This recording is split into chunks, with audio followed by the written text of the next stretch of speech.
रोज सकाळी उठान चमचमीत उसळी किंवा भाजयो नाश्ता करून घरच्यांक खावंक घालना त्याच्यात सुद्धा एक समाधान असना. आज मी करतोय वाटाण्याची उसळ आणि बरोबर पाव. कारण आज पाव खायचे वाटले घरात म्हणान.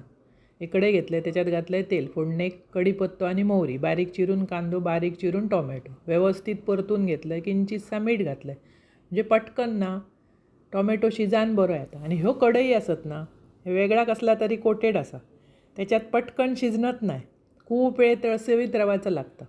त्यामुळे असले कढई जेव्हा मी वापरतो आहे तेव्हा आता मीठ घालते.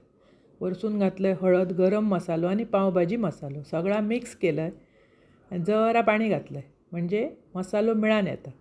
त्याच्या अगोदर स्वच्छ धुवून रात्री भिजत घातलेले वाटाणे त्याका 5-6 शिट्यो काढलं.